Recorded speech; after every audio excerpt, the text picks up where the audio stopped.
World info set के मौजूद दोस्तों अस्सलाम वालेकुम। उम्मीद करते हैं कि आप जहां पर भी होंगे खैरो आफियत से होंगे। आज की वीडियो नहायत ही खास है क्योंकि आज की वीडियो में हम असहाबे काफ के बारे में मुकम्मल मालूमात आपके साथ शेयर करेंगे। वीडियो को एंड तक देखें ताकि आपको हर बात से आगाही हो सके। जब हजरत ईसा अलैहिस्सलाम रब के हुक्म से आसमान की तरफ उठा लिए गए तो इनकी गैर मौजूदगी में तौर पर यहूद अंसारा बुत परस्ती पर उतर आए और औरों को भी इस बात पर आमादा करने लगे। इस वक्त इनका बादशाह तकियानूस था। ये सबको बुत परस्ती की तरफ माइल करता और जो ना मानता इसे मार दिया जाता। जिन असहाबे काफ का कुरान पाक में जिक्र मिलता है ये शहर अफसोस के बाशिंदे थे और ये साहबे ईमान बादशाह के महल में अक्सर इनका आना जाना होता था। जब बादशाह ने बुत परस्ती की हद काट दी तो ये अपना ईमान बचाने के लिए करीब ही एक गाड़ में जाकर इन्होंने पनाह ले ली और वहां पर जाकर थक कर सो गए। और कितना सोए, एक अंदाजे के मुताबिक और जो मालूमात कुरान पाक में लिखी हुई है उसके मुताबिक 309 बरस ऊपर यानी 309 बरस तक ये सोते रहे। इनके नाम कुछ यूं बयान किए गए हैं: अमसलीना, यमलीहा, जूनस, निनूस, सारयूनस, जनवानस, फलस्तियूनस और इनके कुत्ते का नाम ततमीर था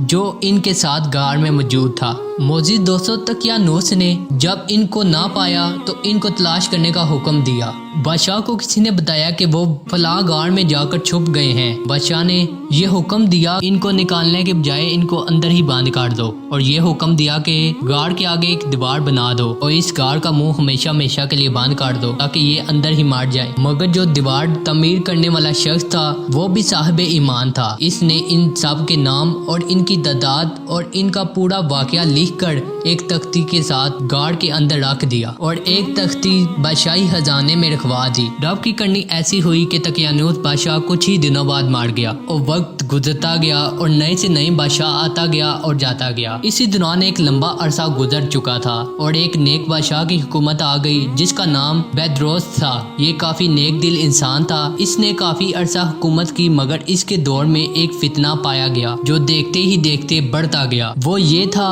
कि लोग कहने लगे कि हम मरने के बाद कैसे जिंदा हो सकते हैं और मरने के बाद हम कैसे उठाए जाएंगे। हम मरने के बाद दोबारा नहीं जिंदा हो सकते। गोया वो क़यामत के दिन का इनकार करने लगे। इस बादशाह ने तंग आकर मायूस होकर खुद को एक जगह पर बंद कर लिया। अल्लाह ताला से दुआ की कि ऐ रब अपनी कुदरत की कोई ऐसी निशानी जाहिर कर दे कि लोग मरने के बाद दोबारा जिंदा होने पर यकीन कर लें। और इस बादशाह की ये दुआ कबूल भी हो गई। वो इस तरह कबूल हुई कि इसकी कौम का एक चरवाहा बकरियां चराते चराते इस गाड़ के दहाने पर पहुंच गया। इसने इस दीवार को तोड़ दिया। रब की कुदरत ये हुई कि वो सब जाग उठे। वो समझे कि हम अभी सोए हैं। कुछ का गुमान था कि हमें सोए हुए 1 घंटा हो चुका है मगर उनको ये मालूम नहीं था कि उनको सोए हुए सदियां गुजर चुकी हैं। चुनाचा उन्होंने वुजू किया और उनको भूख की शिद्दत महसूस हुई। उन्होंने एक आदमी को भेजा जिसका नाम यमलीहा था। नाज़रीन ग्रामी, ये वो वाक़या है जो कुरान पाक में मौजूद है। अगर आप कुरान पाक की सूरह कहफ का मुताला करें और कुरान पाक को तफसीर कुरान के साथ पढ़ें तो आपको ये सब कुछ मालूम हो जाएगा। जब वो वहाँ से निकला तब ने इसे कहा कि तुम बाजार जाओ और खाने के लिए कुछ लाओ और ये पता करो कि बादशाह क्या हमारे बारे में सोचता है, इसने हमारे बारे में क्या इरादा बनाया हुआ है। चुनांचे वो जब बाजार पहुँच गया इसने कुछ खाना खरीदा और जब पैसे देने लगे तो इसके पास वही सदियों पुराने पैसे थे। जब यमलीहा ने दुकानदार को ये पैसे दिए तो वो हैरान रह गया। इसने पूछा कि तुम्हारे पास ये कहाँ से आए हैं, तुम्हारे हाथ कोई खजाना लगा है। इसने सिपाहियों को बुला लिया और कहा कि तुम्हारे हाथ कौन सा खजाना लगा है। यमलीहा ने आगे से जवाब दिया कि ये तो मेरे पैसे हैं। वो दुकानदार और सिपाही भी कहने लगे कि ये तो सदियों पुराने पैसे हैं। यमलीहा ने आगे से पूछा, अच्छा ये बताएं कि तकियानूस बादशाह का क्या हाल है, उसने जुल्म बंद किया है कि अभी तक जारी है। दुकानदार और सिपाही कहने लगे वो तो सदियों पुराना एक बादशाह था जो बहुत जुल्म किया करता था जिससे मरे हुए सदियां गुजर चुकी हैं। वो बहुत हैरान हुए और कहने लगे नहीं, अभी कल की बात है कि हम तकियानूस के कहर से बचने के लिए एक गाड़ में पनाह लिए हुए हैं और गाड़ में मेरे साथी भी मौजूद हैं। जब गाड़ की तरफ चले तो गाड़ के अंदर के लोग समझे कि हमारे साथी को बादशाह ने गिरफ्तार कर लिया है, वो अब यहीं आ रहा है।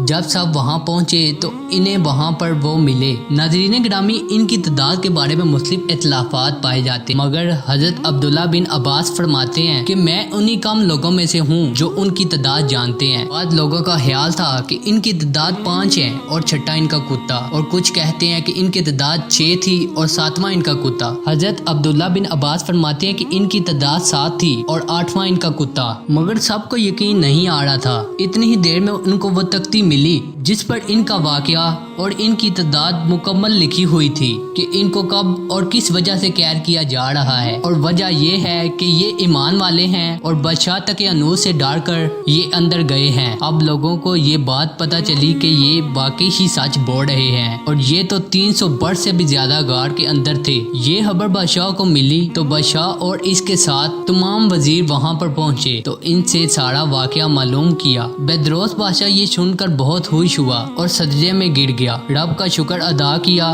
رب تیرا شکر ہے کہ تو نے میری دعا قبول کی۔ یہ وہ واقعہ تھا جس سے لوگ مرنے کے بعد دوبارہ زندہ ہونے پر ایمان لے آئے اور دوبارہ غار کے اندر چلے گئے۔ اصحاب کہف دوبارہ غار کے اندر تشریف لے گئے جہاں پر ان کی وفات ہو گئی۔ بیدروس نے ان کے مبارک جسم کو تابوت کے اندر رکھوا دیا۔ رب نے سب کے دلوں میں ایسا ان کے بارے میں رعب ڈال دیا کہ کوئی اس غار کے اندر نہ جا سکے۔ بیدروس نے اس غار کے منہ کے آگے ایک مسجد تعمیر کروا دی اور سال کا ایک دن مقرر کر دیا کہ لوگ اس جن کو آتے اور زیارت کرتے۔ یہ غار آج بھی موجود ہے، یہ غار آج بھی جارڈن میں موجود ہے اور لوگوں کے لیے عبرت کا نشان بنی ہوئی ہے۔ امید کرتے ہیں کہ آپ کو ویڈیو اچھی لگی ہوگی۔ اس ویڈیو کو لائک کر دیں اور اپنے دوستوں کے ساتھ شیئر کر دیں تاکہ ان کے علم میں بھی اضافہ ہو سکے۔ ملتے ہیں اگلی ویڈیو میں، تب تک کے لیے اپنا خیال رکھیں اور ہمیں دعا میں یاد رکھیں۔ اللہ حافظ۔